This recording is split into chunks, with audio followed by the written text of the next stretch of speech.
Aujourd'hui, on va découvrir ensemble une nouvelle imprimante. Et ça sera la CR10 SE. Et comme je fais jamais mes devoirs, en fait, je me renseigne pas sur l'imprimante, donc c'est vraiment de la découverte. C'est toujours comme ça. On va dire que j'aime bien les surprises, alors du coup, je fais ça jusqu'au bout. Que nous réserve cette machine? On y va, unboxing. Bon, comme d'habitude, on a un échantillon de filaments, les autocollants et le manuel d'utilisation. On a des accessoires, des outils. Alors là, ça fait plusieurs fois que je vois ça sur les imprimantes Creality, notamment avec les K1, c'est qu'ils donnent des clés un peu plus épaisses que ce qu'ils donnaient avant. Ah bah il y a les deux, on va pouvoir comparer. Donc on avait simplement une petite plaque découpée en forme de clé et on a maintenant des clés qui ont un peu plus d'allure, on va dire. Alors ça va être intéressant, ça veut dire qu'on a de l'éclairage directement sur l'imprimante. Donc évidemment, on va voir ce que ça va donner quand on va monter tout ça. On a la pince bleue, c'est toujours pratique, et aussi, on a de quoi déboucher les buses. Ah, il y a l'écran aussi, on va voir à quoi il ressemble. Ah bah il est quand même assez petit. Bref, on verra ça plus tard. Et en dessous, il y a l'imprimante. Ok, on se retrouve avec un plateau magnétique PEI, donc texturé d'un côté et lisse de l'autre. On est avec un rail linéaire sur l'axe X et des galets sur l'axe Z. En même temps, c'est pas l'axe qui parcourt le plus de kilomètres. S'ils ont mis un rail linéaire en X, il devrait y en avoir un en Y. Et c'est le cas. Il est quand même bien plus gros par contre. En tout cas, mécaniquement, ça a l'air d'être une bonne imprimante. Tout est là, maintenant, place au montage. La première étape, on commence par monter l'éclairage. Ah, il y a un tout petit interrupteur. Ils expliquent le passage du fil, mais je comprends pas. Dès la première étape, ça promet. Parce que ça passe un peu trop près de l'axe Z, et je pense que je vais le faire passer dans le profilé, même s'il n'est pas prévu pour ça à la base. Voilà, là, il ressort ici derrière, je suis un peu plus rassuré par rapport à l'axe Z. En même temps, sur ce dessin, il arrive bien derrière, comme j'ai fait passer, mais sur celui-là, non. Donc, faites comme vous voulez, quoi. Deuxième étape, on installe tout ça sur la base. Rien de bien compliqué, 4 vis et puis voilà. Ah, je viens de voir un truc, mais en fait, on a la même tête d'impression que les K1. Et la buse, il y a comme un insert, c'est du laiton, mais il y a une partie qui n'est pas du laiton. Est-ce que ça serait une buse en acier? Je sais pas, mais là, pour le coup, il faut que je me renseigne. Là, elle commence à ressembler à quelque chose. La suite, allez, on installe l'écran. Le fait que le châssis ne soit plus des profilés en aluminium, on perd quand même un côté brut, mais ça simplifie vachement le montage quand même. Et aussi, on se retrouve avec un produit nettement plus fini. Alors, je suis en train de voir derrière l'écran, en fait, on a un port pour la compensation de résonance. Ça serait un capteur qui se brancherait en USB-C, mais par contre, dans les accessoires, il n'y a rien, il n'y a aucun capteur. Bref, on verra ça plus tard. Et lui, on va pouvoir le brancher. On met le support de bobine, le deuxième, d'ailleurs, je ne sais pas pourquoi il y en a deux. Il reste à tout brancher. Alors, pour le capteur de fin de filament, on va faire un truc, ça va être pas mal. Je vais recouper la réglette. Comme ça, je vais pouvoir en mettre un petit morceau qui vont tenir les fils avant le connecteur. Et un autre morceau pour tenir le fil du capteur de fin de filament. Voilà, comme ça, il a l'espace pour bouger dans tous les sens et puis ça tire pas sur le fil. Alors, c'est ça que j'aime bien, c'est que même sur les fils, il y a le dessin et dire où est-ce qu'il va se mettre dans le clip. Donc là, on peut pas se tromper, quoi. Voilà, la tête est raccordée, l'axe X est branché, le Y est déjà branché, il me reste à brancher les Z. Bon, ça, j'aurais peut-être dû le retirer avant de monter l'imprimante. Ah non, ça va, ça se fait plutôt bien. Et voilà, parfait. L'autre côté, il y a le petit câble qui va aller de là à là. Parfait, nickel. Et ces deux-là, ben, ils sont là. Une dernière chose, très important de vérifier.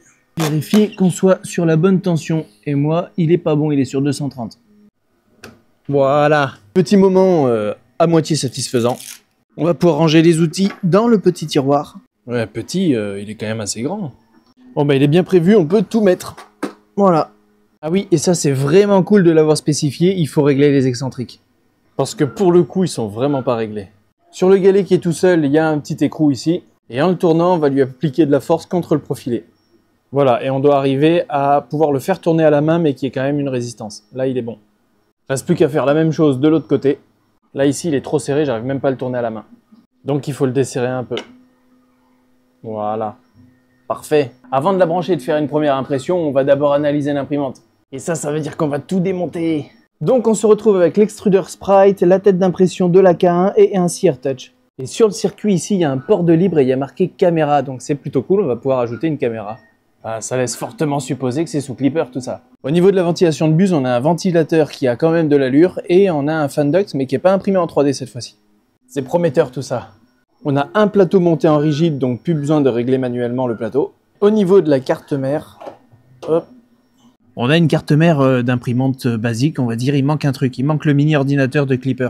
Donc je pense qu'en fait, il doit être dans l'écran, on va démonter ça. Par contre, le châssis n'est pas entièrement en plastique et on a un H en aluminium. Voilà, c'est bien ce qui me semblait, l'ordinateur est là. Donc si le système est ouvert, on peut juste prendre l'écran et le mettre sur une autre imprimante pour pouvoir mettre Clipper dessus. Il y a même le module Wi-Fi qui est ici. Et ça explique pourquoi ils disent qu'il ne faut pas le débrancher quand il y a du courant qui passe dedans. Bon, bah il est temps de brancher tout ça et faire la première impression. On branche ça. Putain, je trouve pas le trou. C'est parti, premier démarrage. On choisit la langue, anglais. Alors on dirait qu'on a un écran résistif. Mais après, il est quand même assez réactif. Allez, on va faire le self-test. Alors il a fait un nivellement en touchant la buse, mais j'ai pas vu de capteur de pression, donc je sais pas vraiment comment il fait dans ce cas-là. Voilà, comme là par exemple. Donc Creality nous a réservé des surprises, je pensais qu'on devait le faire manuellement, mais non. Par contre, pour le nivellement automatique, on va pas attendre vraiment longtemps parce qu'il est quand même assez rapide. Ouais, une autre grande surprise, il est en train de faire la compensation de résonance et en fait, il doit avoir un capteur intégré tout bêtement. Voilà, il a tout terminé, donc on va pouvoir lancer une première impression maintenant. Avant ça, on va lui installer du filament. On passe par le capteur de fin de filament. Hop. À l'entendre faire son home, je me dis qu'il est un peu violent avec les capteurs de fin de course, mais en fait, il y a juste des tiges et c'est du sensorless. Voilà, pour cette imprimante, Creality, c'est vraiment modernisé. Allez, on va voir ce qu'il y a comme impression déjà de prête dans la clé USB fournie avec. Qu'est-ce qu'il y a dedans? Clé USB. On a un Benchy en 20 minutes, mais il annonce 14 minutes. Bon, bah, on va essayer. Allez, on y va. Il commence le Benchy et elle est vraiment énervée, cette imprimante. Le pire, c'est que c'est que la première couche. Qu'est-ce que ça va être pour les couches suivantes? Ah oui, et alors cette lumière, ça donne quoi? Ah bah c'est plutôt cool. Le Benchy c'est terminé et j'ai pas vu le temps en fait. Ah si voilà, il y a l'historique. Eh ben 20 minutes. Et il est quand même pas mal. J'ai fait un petit profil d'impression rapido sur Orca Slicer en me basant sur le profil de la K1. Et pour imprimer ce petit octopus, il devrait mettre à peu près 1h30. Donc on va vérifier ça tout de suite. Voilà l'octopus et on va lancer ça. Ah, et je viens de regarder et en fait c'est bien une buse en acier trempé. Bon, pour l'octopus c'est pas gagné, on a un code d'erreur que même l'imprimante ne connaît pas. Donc pour avoir plus d'informations, je vais exporter les logs. On se retrouve avec une archive pour les logs au format 7-zip. Un zip.rar aurait été mieux. Mais pour pouvoir extraire l'archive, eh ben, il faut un mot de passe qu'on ne connaît pas. Là, je sais pas ce qu'ils ont voulu faire. Mais en fait, c'est qu'un tout petit problème. C'est que même si c'est basé sur Clipper, il faut donner un G-code à la saveur Marlin. En gros, il n'y a pas de macro de début et de fin d'impression. Il faut lui spécifier dans le slicer les instructions G-code de début et de fin. Et après 1h41 d'impression, bah voilà le résultat. Non, bah il n'y a pas grand chose à dire quoi, l'impression est propre. De mon point de vue, c'est une très bonne imprimante. Après, c'est comme toutes les imprimantes Clipper-like de Creality. Un peu comme pour le Sonic Pad ou les K1, on attend quand même la possibilité de pouvoir router ce système. Au niveau matériel, l'imprimante est comme ça. Par contre, au niveau logiciel, ça demande encore des améliorations. Voilà, c'est tout pour moi pour cette imprimante. N'hésite pas à me dire en commentaire ce que t'en as pensé. Et super important, pense à t'abonner pour pas louper d'autres vidéos.